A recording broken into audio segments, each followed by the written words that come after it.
ગાર્ગી, મૈત્રેયી કે લોપામુદ્રાની સંસ્કૃતિના આપણે વંશજો, નચિકેતાના વંશજો, યમરાજ પાસેથી શિક્ષા લઈ આવનાર અને પછી આખી દુનિયાને શિક્ષા આપનાર નચિકેતાની વાતો કરવાવાળા અને 100 નચિકેતા આપો તો દુનિયાને બદલવા માટે તાકાત અને સક્ષમ છે ભારત એ કહેવાવાળા સ્વામી વિવેકાનંદની સંસ્કૃતિના વારસો 185 થી 300 ઈસા પૂર્વે ધનાનંદના સામ્રાજ્યને ધ્વસ્ત કરીને મૌર્યકાળ અને એ સામ્રાજ્યની સ્થાપના કરનાર આચાર્ય ચાણક્યની પરંપરાના વંશજો, જેમણે કહ્યું હતું કે શિક્ષક કભી સાધારણ નહીં હોતા, પ્રલય व निर्माण उसकी गोद में पलते हैं। એ શિક્ષકો જે રાજ્યની સરકાર સાંસ્કૃતિક રાષ્ટ્રવાદ અને એના પુનરુત્થાનની વાતો કરે છે, જે સરકાર જ્ઞાનના મહિમા મંડનને ચોપડીઓમાં કરે છે, એ રાજ્યમાં શિક્ષકો રસ્તા પર હતા, ગસડાતા હતા, એમને મારવામાં આવતો હતો અને સરકાર મુખ પ્રેક્ષક બનીને તમાશો જોતી હતી. નમસ્કાર, આપની સાથે હું દેવાંશી.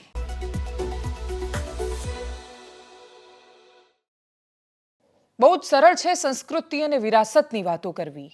બહુ જ સરળ છે તમારું એવું કહી દેવું કે અમે ગીતાનું જ્ઞાન શાળામાં પીરસવાના છીએ. બહુ જ સરળ છે તમારું એવું કહી દેવું કે અમે સાંસ્કૃતિક રાષ્ટ્રવાદ અને એના પુનરુત્થાન માટે કામ કરી રહ્યા છીએ. બહુ જ સરળ છે એવું કહી દેવું કે રામ અને કૃષ્ણ અમારા આદર્શ છે. બહુ સરળ છે એવું કહી દેવું કે સ્વામી વિવેકાનંદ અને આચાર્ય ચાણક્યની પરંપરાના અમે વંશજો છીએ. પણ જે લોકો એ પરંપરાનું વહન કરવા માટે સક્ષમ છે, એવા લોકોને કાં તો તમે શિક્ષણ આપ્યું નથી એટલે તમે એમને લાયક નથી સમજતા, અને કાં તો એ લાયક છે તો એ તમારે એમને નોકરી નથી આપવી કેમ કે તમને એવું લાગે છે કે સરકારી શિક્ષકને પગાર આપવો એ તમારી તિજોરી પર બોજ બને છે. બંનેમાંથી જે પણ હોય એ શરમ તમારી છે, નહીં કે આ રાજ્યના શિક્ષકોની કે તમે એમને રસ્તા પર ઘસેડાવવા માટે મજબૂર કરો. ગાંધીનગરના રસ્તા આજે ફરી એકવાર આંદોલનોના સાક્ષી બન્યા. આખું રાજ્ય આજે એક સાથે અનેક આંદોલનો ચાલી રહ્યા છે. ગઈકાલે સાંજે ગાંધી આશ્રમમાં ટીઆરપી ગેમ ઝોનવાળા પીડિતો હતા. આજે અમારા સ્ટુડિયો પણ આવ્યા હતા. અલગ અલગ ખૂણામાં અલગ અલગ રીતે પીડાયેલા લોકો, કોઈને કોઈ રીતે પીડાયેલા લોકો આંદોલન કરી રહ્યા છે. પણ જ્ઞાન સહાયકની સાથે આજે જે ગાંધીનગરના રસ્તા પર થયું એ કોઈના સંતાન સાથે ન થવું જોઈએ. આ છોકરાઓએ બીએસસી, બીએ કે જે પણ એમનો અભ્યાસ કર્યો હોય એ ગ્રેજ્યુએશન પછી એમણે બીએડ કર્યું છે. બીએડ કરવાનો મતલબ જ એ છે કે વ્યક્તિ એવું ઈચ્છે છે કે શિક્ષક બને. આપણે ત્યાં નાના છોકરાને પણ પૂછીએ તો નાનું બાળક સૌથી પહેલાં એવું કહેશે કે મારે મોટા થઈને શિક્ષક બનવું છે. શિક્ષકની નોકરી એ આ દેશમાં બાળકના માનસમાં હજી સુધી એટલીસ્ટ સૌથી સારી નોકરી છે. એ એવું માને છે. બાળકો સાથે ડીલ તો કરી જુઓ તમે. જેટલા નાની ઉંમરના બાળકોને ભણાવવા એટલું વધારે કઠિન હોય છે. પણ છતાંય આપણે ત્યાં હવે એને તુચ્છ અને નગણ્ય ગણવામાં આવે છે, માત્ર એનો પગાર ને બાકીની બધી કિંમતો આંકીને. એ લોકોએ બીએડ કર્યું, એના પછી એમણે 1 કે 2 વર્ષ તૈયારીઓ કરી. એ તૈયારીઓ એમણે ટેટ અને ટાટ નામે પરીક્ષાની કરી. એવી પરીક્ષા કે જે રાજ્ય સરકારે ઇન્ટ્રોડ્યુસ કરી હતી, એવું કહીને કે આટલા બધા લોકો બીએડ પાસ કરે છે, હવે બધાને તો તમે સરકારી નોકરી આપી નથી શકવાના. અને જેની પાસે સરકારી નોકરી છે, સરકારી શિક્ષક છે, એ તો મલ્ટીટાસ્કિંગ અને એકદમ હોશિયાર હોવો જોઈએ. એટલા માટે કેમ કે એની પાસે મોટા ભાગે એવા બાળકો આવે છે જે લોકોને વધારે ઘડતરની જરૂર છે, એ લોકોને વધારે પોલિશ કરવાની જરૂર છે, એટલે વધારે સારા શિક્ષકો જોઈએ. અને એવા ઉમદા હેતુથી રાજ્ય સરકારે, કેન્દ્ર સરકારોએ ટેટ ટાટ જેવી પરીક્ષાઓ લાવ્યા. એ લોકો એ પરીક્ષા છે એ તમે લાયક છો એ નોકરી માટે એ સાબિત કરે છે. એ કોઈ જીપીએસસી જેવી પરીક્ષા નથી કે તમને નોકરી આપવા માટે તમે પરીક્ષા પાસ કરો એનો મતલબ બિલકુલ એ નથી થતો કે તમારી પાસે ટેટ ટાટ પાસનું સર્ટિફિકેટ છે એટલે તમને નોકરી મળી જ જશે. પણ તમે એલિજિબલ છો. તમારી લાયકાત નક્કી કરતો એ ટેસ્ટ છે. એ લોકોએ ટેસ્ટ આપ્યો, એમણે પોતાની લાયકાત સિદ્ધ કરી. એના પછી એ સરકારનું કર્તવ્ય બનતું હતું અને કર્તવ્ય કરતાં પણ એમની એ જરૂરિયાત હતી સરકારની કે રાજ્યના અનેક બાળકો એવા છે કે જે શિક્ષણથી વંચિત છે કેમ કે એમની પાસે શાળામાં સારા શિક્ષકો નથી. તો સરકાર ભરતી કરે. પણ સરકાર ભરતી નથી કરી રહી, વર્ષોથી નથી કરી રહી, અને જે પણ કરે છે લબડાવીને કરે છે. એકવાર મારી સાથે સંદેશના સ્ટુડિયોમાં એક છોકરો જબરદસ્ત રડ્યો. એટલો ધ્રુસકે રડ્યો કે એવું લાગ્યું. એના પછી બીજા ત્રીજા દિવસે એ વ્યક્તિ અમારી પાસે આવ્યા હતા અને છોકરાએ કહ્યું કે હવે હું જીવી નહીં શકું કેમ કે મારા લગ્ન એ આધાર પર થયા હતા કે સરકારી નોકરી છે. હવે કશું હાથમાં બચ્યું નથી. ને છેલ્લે એના ફેમિલીમાંથી એક મેમ્બરે એને એવું કહ્યું હતું, લગભગ એના કાકાએ, કે જા જઈને મરી જા, કશું નથી થતું તો એ છોકરો મરવા નીકળ્યો ને છેલ્લે અમારી ઓફિસ આવ્યો હતો. અને પછી અમે એમને સમજાવ્યું કે નહીં, આપણે લડીશું, નોકરી મળશે. અને એમને અમે રોકી શક્યા. અને ફાઇનલી એ છોકરાની પાસે અત્યારે નોકરી છે. પણ નોકરીનું મહત્વ જીવન કરતાં અમુક લોકો માટે વધારે મહત્વનું હોય છે. આપણે 1 કે 2 કે 4 કે 50 વ્યક્તિઓના જીવનની ચિંતા ન કરીએ. આપણે 1000 ટેટ ટાટ પાસ છોકરાઓના જીવનની ચિંતા એ નથી કરવી. 1000ને મરવું હોય તો મરે એવું માની લઈએ. પણ રાજ્યના લાખો બાળકના શિક્ષણની ચિંતા કોણ કરશે? સરકારી નોકરી સંપૂર્ણ પ્રામાણિકતા સાથે અપાતી નોકરી એટલા માટે જરૂરી હોય છે કેમ કે આપણા બાળકોને આપણે સારા શિક્ષકો આપવાના છે. માત્ર એમને નોકરી આપવા માટે નથી હોતી એ નોકરી. માત્ર એમને નોકરી આપવા માટે કોઈ એવું નથી કહેતું કે એમને રોજગાર આપી દો. એમના રોજગારનો માત્ર સવાલ નથી, આ સવાલ આ રાજ્યની શિક્ષણ વ્યવસ્થાનો છે જે પડી ભાંગી છે. આપણે ત્યાં સારા શિક્ષકો નથી બચ્યા. સરકારનો તર્ક શું છે, અધિકારીઓનો શું તર્ક છે? એમનું કહેવું છે કે શિક્ષકો બહુ દુર્વ્યવહાર કરે છે, ખોટું વર્તન કરે છે, દારૂ પીને આવે છે, આળસ કરે છે, ભણાવતા નથી, બેઠો પગાર ખાય છે, કશું આવડતું નથી. ઘણી બધી સરકારી શાળામાં જઈએ તો વાત સાચી છે. એક આઈએસ છે ધવલ પટેલ, છોટાઉદેપુરની શાળાઓમાં પહોંચ્યા તો શિક્ષકોને જ નહોતું આવડતું, એ બાળકોને શું શીખવવાના?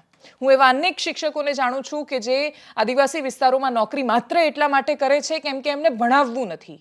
એ લોકો નોકરી શિક્ષકની કરે છે પણ શાળાએ જતા નથી, બાકીના બધા 2 નંબરના ધંધા કરી ખાય છે અને કાં તો બીજી કોઈને કોઈ રીતે લાગેલા હોય છે, ખોટી હાજરી બતાવે છે પણ એ શાળામાં હાજર નથી થતા. એવા અનેક લોકો છે પણ દરેક શિક્ષક એવો નથી. જો દરેક શિક્ષક એવો હોત તો હું સામે એવા પણ અનેક શિક્ષકોને જાણું છું કે જે પોતાના પગારમાંથી રૂપિયા ખર્ચીને કોઈ તેજસ્વી બાળક લાગે તો એની ફીસ ભરી દે છે. આપણી પાસે એવા પણ શિક્ષકોના ઉદાહરણ છે કે જે લોકો પોતાનું કશું કાપીને બાળકના ઘડતર માટેની કોશિશ કરે છે, પોતાનો સમય આપે છે, પગારનો એક હિસ્સો આપે છે, બાળકોને ક્યારેક કોઈ ફળ લઈ આપે છે, કોઈ એમના માટે કપડાં લઈ આવે છે, કોઈને કોઈ NGOs સાથે જોડી આપે છે. એવા પણ તો અનેક શિક્ષકો છે. એક ત્રાજવે બધાને નથી તોલી શકાતા. હું એવું કહી દઉં કે સચિવાલયમાં બેઠેલા બધા જ અધિકારીઓ ચોર છે તો એવું તો કોઈને નહીં ગમે સાંભળવું. નેતા માત્ર ભ્રષ્ટ છે અને નેતા એટલે બસ ખાલી લોહી પીવા પેદા થયા છે એવું કહીએ તો માઠું લાગશે કેમ કે એ હકીકત નથી. દરેક નેતા ખરાબ નથી, દરેક અધિકારી ખરાબ નથી. તો આપણે ત્યાં અપવાદો રાખીએ છીએ અને એવું નથી કહેતા કે નેતા ચોર છે એટલે આપણે હવે કોઈને ચૂંટવા જ નથી. એક કામ કરીએ, કોન્ટ્રાક્ટ પર રાખીએ. શિક્ષણ મંત્રીએ સૌથી પહેલા ધારાસભ્ય બનવાનું, પછી શિક્ષણ મંત્રી બનવાનું, 11 મહિનાનો કોન્ટ્રાક્ટ એમને રાખવાનો અને પછી કુબેરભાઈએ સંતરામપુરમાં સહી કરાવવા જવાનું કે કામ કેવું લાગ્યું, સારું લાગ્યું તો રાખીશું, બાકી કેન્સલ. એવું તો નથી થતું ના. ડૉક્ટર વિનોદ રાવની પાસે એ કોન્ટ્રાક્ટ છે કે તમે 11 મહિના પછી, 2018થી ડૉક્ટર વિનોદ રાવ શિક્ષણ સચિવના પદ પર કાર્યરત છે. એમના પ્રયાસો સનિષ્ઠ અને એકદમ પ્રામાણિક હોઈ શકે એની કોઈ જ ના નથી પાડતા, પણ એનું જે પરિણામ આવી રહ્યું છે એ પોતાની આંખે નથી જોઈ શકતા કેમ કે એ પૂર્વાગ્રહોથી પીડાયેલા છે. એ સમજવા તૈયાર જ નથી કે શિક્ષકો સારા પણ હોય છે. એમના અંગત અનુભવો એ દુનિયાના અનુભવો હોય એ જરૂરી નથી અને માત્ર અંગત અનુભવના આધારે કોઈ અધિકારી નિર્ણય કરવા માંડે તો એ સૌથી મોટી સમસ્યા બની જાય. એ ડૉક્ટર વિનોદ રાવના કિસ્સામાં થઈ રહ્યું છે. શું એમને કહીએ કે તમને 11 મહિનાના કોન્ટ્રાક્ટ પર રાખી અને પગાર આટલો જ મળશે ને તમારે સહી કરાવીને આવવાની, એ સહી મળે તો જ તમને રાખીશું? એવું તો નથી થતું. ઉપરથી અપવાદરૂપ કિસ્સામાં એક આઈએએસ સતત આટલા વર્ષોથી એક પદ પર છે અને છતાંય શિક્ષણના સુધારના સારા કામ કરતા હશે એવું માનીને જ એમને ત્યાં રાખ્યા હશે એવું બધા જ લોકો સ્વીકારે છે.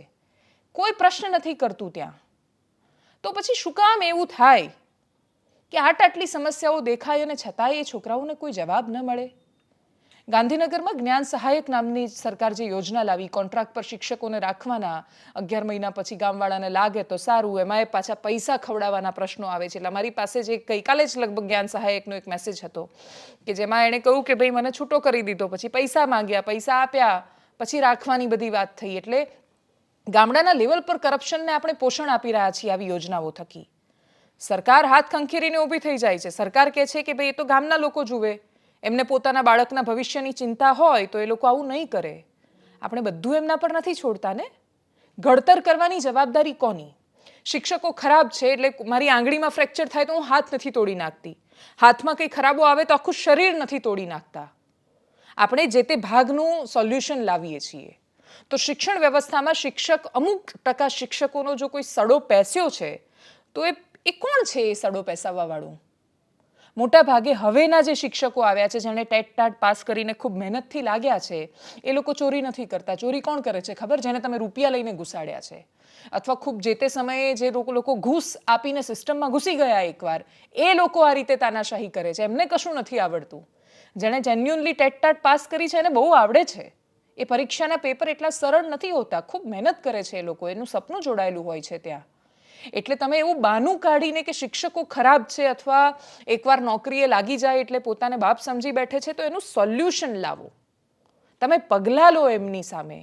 કોઈ શિક્ષક દારૂ પીને શાળાએ જાય છે અને તમે એની સામે પગલાં નથી લેતા તો એ તમારી સમસ્યા છે, નહીં કે તમે એવું માની લો કે ગુજરાતની સરકારી શાળાનો દરેક શિક્ષક દારૂડિયો છે. આ બહુ જનરલાઇઝ હશે જો તમે આવું કહેતા હશો તો, અને દરેકને એક ત્રાજવે તોલવાનો અધિકાર સરકારને નથી. જ્ઞાન સહાયકના કિસ્સામાં સરકારે સરકારને લાગ્યું રૂપિયા બચે છે, અધિકારીને લાગ્યું કે શિક્ષણમાં ક્રાંતિ લાવી દેશે, બધાને એવું લાગે છે કે હવે એમની પાસે જે સોલ્યુશન છે એ બહુ મહત્વનું છે. એમનો આશય બહુ સરસ છે. હું આશયમાં આજે પણ કહી રહી છું કે શિક્ષણ સચિવ હોય કે શિક્ષણ મંત્રી, એ એજ્યુકેશનને બસ પતાવી જ દેવું છે અને સરકારી શાળામાં કોઈ ભણવું જ ન જોઈએ એવા આશયથી કોઈ યોજના નથી લાવ્યા. જ્ઞાન સહાયક લાવવા પાછળનો એમનો હેતુ એ છે કે તમે દરેક સરકારી શાળામાં શિક્ષક નથી પહોંચાડી શકવાના, કેમ કે એટલો મોટો બોજો સરકાર પગારનો નહીં ઉઠાવી શકે.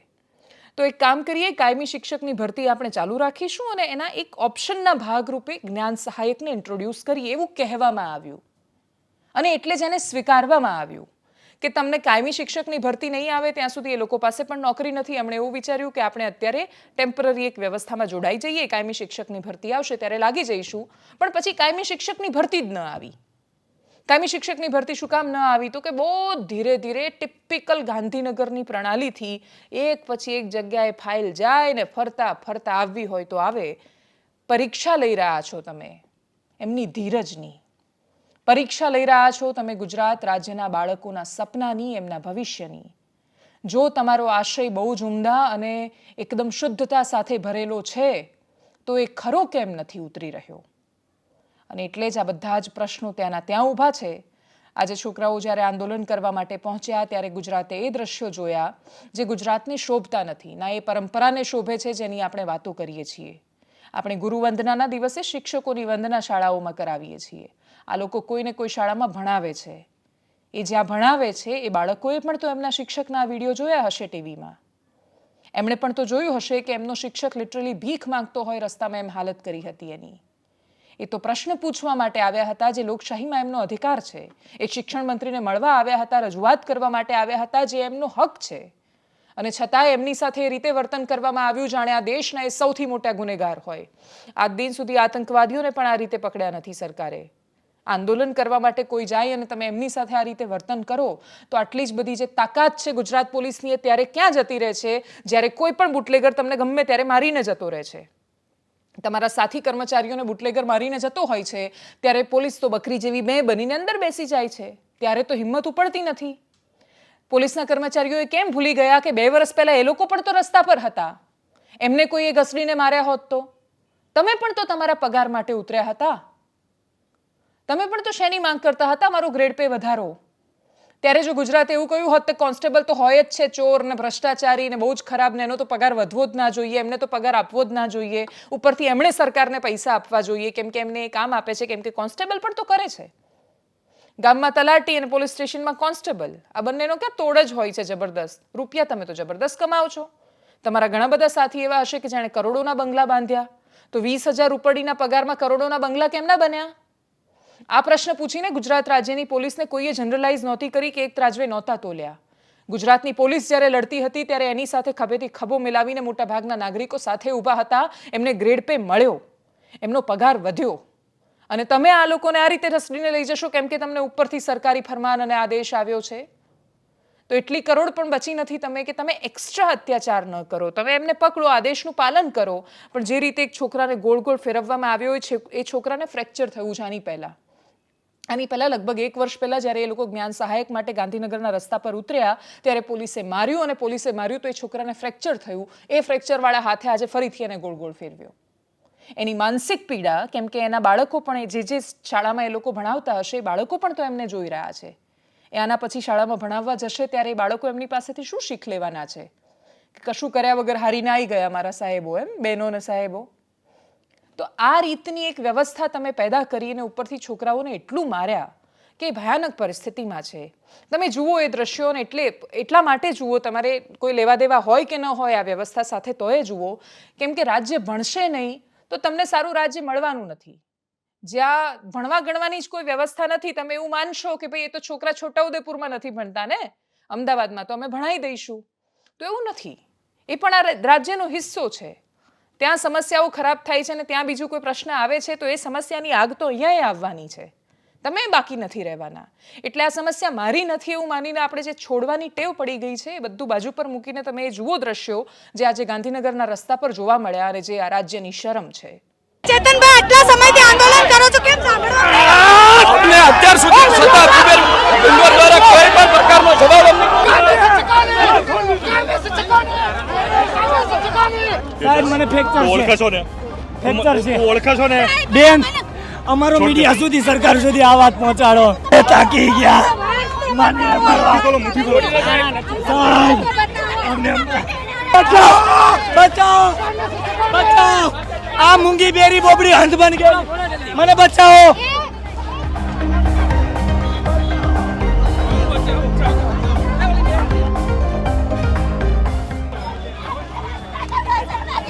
બેટી પઢાઓની વાત કરે છે આ લોકો અને પછી બેટીઓને રસ્તા પર ઘસલે.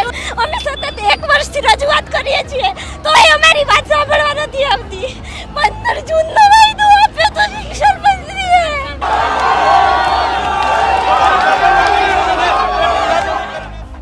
શિક્ષા એટલા માટે પણ મહત્વની છે કેમ કે આપણે જે આપણા મૂળ સિદ્ધાંતોની જે શરૂઆતમાં જે ગાર્ગી લોપામુદ્રા મૈત્રેયીની વાત કરી, તમારી આજુબાજુના બાળકોને પૂછજો, એમને નહીં ખબર હોય કોણ છે. શિક્ષા, શિક્ષકોની ભણાવવાની રીત ઘણું બધું છે જે થોડા વર્ષોમાં ખાસ્સું બદલાઈ ગયું છે. થોડા એટલે 20-25 વર્ષમાં આખું બદલાઈ ગયું છે. એટલે આ પેઢી બદલાઈ રહી છે કે સમાજ બદલાઈ રહ્યો છે વાત સાચી છે, પણ આપણે હવે એક એવા વળાંક પર આવીને ઊભા છીએ જ્યાં આપણે એ જવાબ આપવાનો છે કે આપણે ત્યાં આટલું બધું શું કામ એક સાથે બદલાઈ ગયું ને અચાનક આટલું પરિવર્તન કેમ આવ્યું. આપણે એને ડેફિનેટલી વિકાસ કહીશું, પણ વિકાસને જોવાનું એકમાત્ર દ્રષ્ટિકોણ તો એ નથી. બીજા એક સમાચાર પણ છે જે કદાચ આજના દિવસના ખૂબ મોટા અને મહત્વના સમાચાર હોવા જોઈએ. નેસ્લે નામની કંપની છે જે મેગી બનાવે છે અને મેગીનું નામ તો તમે ડેફિનેટલી સાંભળ્યું હશે. હવે મેગીએ કેટલું વેચાણ કર્યું ભારતમાં, તો ભારત મેગી માટે સૌથી મોટું માર્કેટ બન્યું છે.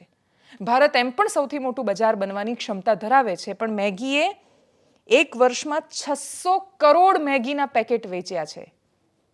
600 કરોડ મેગીના પેકેટ એટલે કેટલા કરોડો લોકો. એટલે મને એવું લાગે છે કે છેવાડામાં, એકદમ છેવાડાનું ગામ કે જ્યાં વીજળી, પાણી, સડક નહીં પહોંચ્યા હોય ત્યાં મેગી પહોંચી ગઈ છે.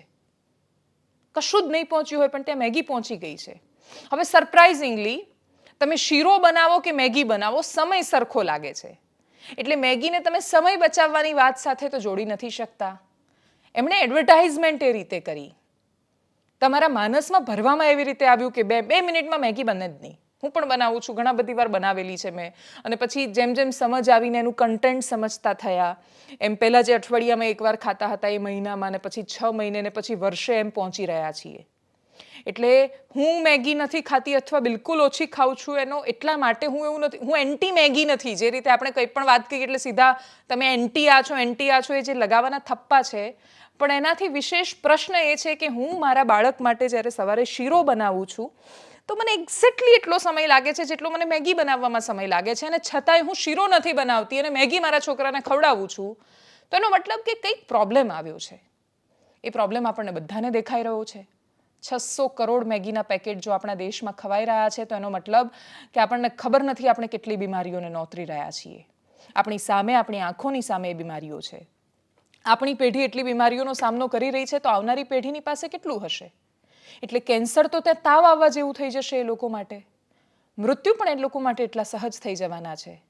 તો આપણે જે પેઢી માટે બધું બચાવી રહ્યા છીએ કે ભાઈ મારી આવનારી પેઢી માટે ઘર બનાવવા છે, ને બંગલો બનાવવા છે, ગાડી જોઈએ છે, ને એફડી કરીએ છીએ, ને શેર માર્કેટમાં રોકાણ કરીએ છીએ, એને આપણે વારસામાં કેન્સર પણ આપીએ છીએ. એને આપણે વારસામાં આપણી મૂળભૂત વાતોથી બહુ દૂર લઈ જઈ રહ્યા છીએ. એટલે હોળીમાં ઓરૈયા બનાવતા કોઈને નથી શીખવ્યું પેલું છાણ લઈને. હવે તો છોકરાઓને છાણ જોઈને ચીડ થાય છે. એટલે અઢળક સમસ્યાઓ આપણી આજુબાજુ ઘેરાઈ રહી છે. અને એનું મૂળ રૂપ આપણને જો ક્યાંય લઈને જતું હોય તો એ મા બાપોની પાસે સમય નથી રહ્યો, અને જે શિક્ષકો ભણાવે છે એ શિક્ષકો તમે પ્રાઇવેટ સ્કૂલ સાથે કમ્પેર કરી રહ્યા છો. હવે જે લોકો ટેટ પાસ ન થાય મોટાભાગે એ જ પ્રાઇવેટ સ્કૂલમાં ભણાવે છે, સિવાય કે કાં તો બહુ જ મોંઘી પ્રાઇવેટ સ્કૂલ હોય. તો હવે તમે એ બાળકો જે એજ્યુકેશન એને મળી રહ્યું છે એની સાથે તમે સરખામણી કરી નહીં શકો. શિક્ષકનો મૂળ હેતુ, શિક્ષણનો મૂળ હેતુ બહુ બધાથી આપણે બહુ દૂર આવી ગયા છીએ. અને એટલે દૂર આવ્યા પછી 600 કરોડ મેગીના પેકેટ ગળાચ કરીને ખાઈ ગયા પછી આપણે વાતો કરીએ છીએ સાંસ્કૃતિક રાષ્ટ્રવાદની. આપણે દંભ કરીએ છીએ નર્યો. આપણે એવું કહીએ છીએ કે અમે ભારતને વિશ્વગુરુ બનાવીશું 600 કરોડ મેગીના પેકેટ ખાધા પછી. આપણે કહીએ છીએ કે આપણે દુનિયાને રાહ શીખવીશું 600 કરોડ મેગીના પેકેટ ખાધા પછી. એટલે પેટમાં આપણે એ ખાઈ રહ્યા છીએ જે મોટાભાગે આપણી પ્રોડક્ટ જ નથી. એટલે છોકરાએ ક્યારે મકાઈનું ખેતર જોયું હશે એ ખબર નથી. કોર્નફ્લેક્સ ખાય છે, ચોકોસ ખાય છે છોકરાઓ, પણ આપણી પાસે એ જવાબ નથી કે આપણું બાળક આપણું ધાન કેમ નથી ખાતું, કેમ કે આપણે એને ખવડાવતા નથી. એટલે હમણાં ગામડે ગઈ ત્યારે સવાલ હતો કે બાવટો ને બંટી ને રાગી તો હજી તો એ મળે છે ને થોડી ફેશનમાં છે, પણ એ સિવાય ઘણું બધું છે કે જે સાવ લુપ્ત થઈ ગયું છે. અને લુપ્ત થતા જે ધાન હતા એના માટે આપણે મિલેટ યર ઉજવીએ છીએ, પણ એ મિલેટ્સ કાં તો એકદમ ગરીબ માણસ છે મજબૂરીમાં ખાઈ રહ્યો છે ને કાં તો બહુ જ મોંઘા ભાવે ખરીદીને ઉપરના અમીર માણસો ખાઈ રહ્યા છે. મિડલ ક્લાસ તો 600 કરોડ મેગીના પેકેટ ખાઈ રહ્યો છે. એને ભૂખ લાગે ત્યારે એની પાસે રસ્તો નથી રહેતો. એના બહુ જ બધામાં એનાથી આગળ એક સમાચાર પર લઈ જાઉં, જે સમાચાર નથી ઇનફેક્ટ અનુભવ છે આજના દિવસનો. આજે એક ભાઈ જેમનું નામ ડાભી રમણભાઈ હીરાભાઈ છે, દેલોચ ગામ મોરવા હડફમાં આવ્યું છે. મોરવા હડફ પંચમહાલ જિલ્લામાં આવેલું છે. સાવ અંતરિયાળ વિસ્તાર છે, જાંબુગોડાની આજુબાજુનો વિસ્તાર. એ ત્યાંથી જમાવટની ઓફિસ આવ્યા. આની પહેલાં 2 વાર અમદાવાદ આવીને ગયા હતા. બિલકુલ ભણેલા નથી ખાસ. 2 વાર અમદાવાદ આવ્યા, એમને ઓફિસ ન મળી શકી તો એ પાછા ગયા. 3જી વાર શોધતા શોધતા આવ્યા. એ શું કામ શોધતા શોધતા આવ્યા? એમના ગામનો ભ્રષ્ટાચાર કહેવા માટે. ગામની સરપંચની ચૂંટણીમાં લાખો રૂપિયાનો ભ્રષ્ટાચાર થઈ જાય છે. એમની શું સમસ્યા છે ફરી ક્યારેક બતાવીશું, પણ પેલી જે છે ને કે નથ્થા કબ મરેગા એમ કરીને જો એવી કોઈ સ્ટોરી જે પકડાઈ જાય સોશિયલ મીડિયામાં તો કદાચ બધા લોકો એની પાછળ પડી જાય, પણ આવા નાના નાના માણસની નાની નાની સ્ટોરી ક્યારેય નથી બતાવી શકાતી, કેમ કે આપણે મોટી સમસ્યાઓની ચિંતામાં લાગેલા છીએ. એ કઈ મોટી સમસ્યાઓ એ ક્યારેય સમજાયું નથી, કેમ કે દરેક ગામમાં આ સમસ્યા ઊભી થઈ ગઈ છે. દરેક ગામના લેવલ પર જે ભ્રષ્ટાચાર થાય છે. એટલે અમારા ડ્રાઈવર છે અમારી સાથે જે આવે છે, એમણે અમને કહ્યું કે એમના ગામમાં પેલી લીઝના એટલું બધું કરપ્શન ને ભ્રષ્ટાચાર ચાલે છે, ગેરકાયદેસર જે પરમિશન હોય એનાથી વધારે ખનન કરી દેવાનું, અને પંચાયતનો જે સભ્ય હોય એ એક સભ્યને 20,000 રૂપિયા મળી જાય, સરપંચને વધારે મળે મહિનાના, એવા એમને વરસના મળે. ગામડામાં મોટા ભાગે એટલા ખર્ચા નથી હોતા, સિવાય કે હવે પેલા મેગીના ખર્ચા વધ્યા છે એના સિવાય. તો આટલી હદ સુધી જે ગામડાના લેવલ પર કરપ્શન પહોંચ્યું છે કે ગામનો માણસ પણ એ જ્યારે સરકારી શાળામાં જાય છે તો એને શિક્ષક બનવું છે તો પૈસા આપવાના છે, એને કોઈ પણ નોકરી તલાટી બનવું છે પૈસા આપવાના છે. પૈસા આપીને જે તલાટી બનીને ગામમાં જાય છે એ ગામવાળા પાસેથી પૈસા લે છે. એટલે આપણે સાંસ્કૃતિક રાષ્ટ્રવાદ કેટલો લાવી શક્યા એ મને ખબર નથી, પણ આપણે ભ્રષ્ટાચારી રાષ્ટ્ર ડેફિનેટલી બનાવી રહ્યા છીએ. આપણી પાસે નૈતિક જવાબ નથી કે આપણે આપણા રાષ્ટ્રના ચરિત્રનું જે ઘડતર કરવું જોઈએ, બધાનું એક કેરેક્ટર હોય, એવી રીતે આપણી પાસે એ જવાબ છે કે અમેરિકાના લોકો શું કામ એવું કહે છે કે એશિયન અમારું કલ્ચર બગાડી રહ્યા છે. મૂળ અમેરિકાના લોકો સાથે વાત કરીએ તો એ લોકો કહે છે એ લોકો અમારી સિસ્ટમમાં કરપ્શન ઘુસાડી રહ્યા છે. તો ભારત, પાકિસ્તાન સહિતના દેશોની આ રીતે ગણતરી થાય છે. આપણે તો ગણતરી નેધરલેન્ડ કે ફિનલેન્ડ જેવા દેશો સાથે પણ કરવી જોઈએ. હું પગાર જોઈ રહી હતી શિક્ષકોના. ન્યૂઝીલેન્ડમાં ઓછામાં ઓછો 4 લાખ અથવા એટલીસ્ટ 7 લાખ રૂપિયા સુધીનો પગાર હોય છે એમનો મહિનાનો. યુએસએમાં પણ મહિનાની એમની એવરેજ એટલીસ્ટ 3 લાખ સેલેરી હોય છે. અને એની સરખામણી આપણે જોવા જઈએ તો તમે જ્યારે અહીંયા જ્ઞાન સહાયકને મૂકી રહ્યા છો, તમે જરૂર બહુ જલ્દી માપદંડો બદલી દો છો. ઈચ્છા થાય ત્યારે પાકિસ્તાન સાથે સરખામણી કરી લેવાની, ઈચ્છા થાય ત્યારે યુએસએ સાથે કરી લેવાની. આપણે કોઈની સરખામણીમાં શું કામ કરી રહ્યા છીએ જ્યારે આપણી પાસે જૂના એટલા બધા આદર્શો અને ઉદાહરણો છે. આપણે પોતાની જાતને ચાણક્યની પરંપરાના વાહકો કહીએ અને પછી આપણી પાસે આપણે શિક્ષકોની ભરતી જ ન કરીએ. બીજું કે જ્યારે કોઈ પણ એ કરપ્શનની વાત હોય, નોકરીની વાત હોય, કોઈ પણ વ્યક્તિ જ્યારે રસ્તા પર ન્યાય માગવા માટે આવે છે ત્યારે બધા મારે છે. યુપીમાં આ દ્રશ્યો સામે આવ્યા, રાજસ્થાનમાંથી પણ આ સામે આવ્યું હતું. રાજસ્થાનના છોકરા તો ગુજરાતની ચૂંટણી વખતે અશોક ગેહલોત ને બાકીના નેતાઓને, રઘુ શર્મા, એમને શોધતા શોધતા રાજસ્થાનથી ચાલતા ચાલતા ગુજરાત કોંગ્રેસની ઓફિસ આવ્યા હતા. પંજાબમાં પણ આ જોવા મળ્યું હતું. એટલે સરકારો બદલાઈ જાય પણ તોય એ ચરિત્રોમાં ફરક નથી પડતા. આ આખું એનાલિસિસ આ કહેવાની માત્ર આનો ઉદ્દેશ્ય માત્ર એટલો છે કે તમે એટલું યાદ રાખજો કે ચહેરાઓ બદલવાથી કોઈના ચરિત્રો નથી બદલાયા. એ ચરિત્રો તો જ બદલાશે જો આપણે આપણા ચરિત્ર માટે કામ કરવાની શરૂઆત કરીશું. અને એટલા જ માટે તમે આને અમારી મુહિમ સમજો, અમારી અરજ સમજો, અમારો એક પ્રયત્ન સમજો. એ માત્ર એટલો છે કે તમે ઘેટા ન બનતા નાગરિક બનજો, નેતાઓ એવું ઈચ્છે છે, અધિકારીઓ એવું ઈચ્છે છે કે તમે ઘેટા બનો, તમે જ્ઞાન સહાયક માટે ચૂપ રહી જાઓ, તમે ટીઆરપી ઝોન માટે ચૂપ રહી જાઓ, તમે ગામના ભ્રષ્ટાચાર માટે ચૂપ રહી જાઓ. એક ડાભી રમણભાઈ જેમને કશી જ ખબર નથી, એ 3 વાર આંટો માર્યા પછી પણ આશા સાથે શોધતા અમદાવાદ પહોંચી શકે છે. તમે તો કંઈ પણ કરી શકો છો, કેમ કે તમારા હાથમાં મોબાઈલ છે ને તમારી પાસે ઇન્ટરનેટ છે. એટલે આપણે ઇન્ટરનેટનો ઉપયોગ બહુ બધી રીતે કરી શકીએ છીએ. નાગરિક બનવામાં કરીએ એવી અપેક્ષા સાથે નમસ્કાર.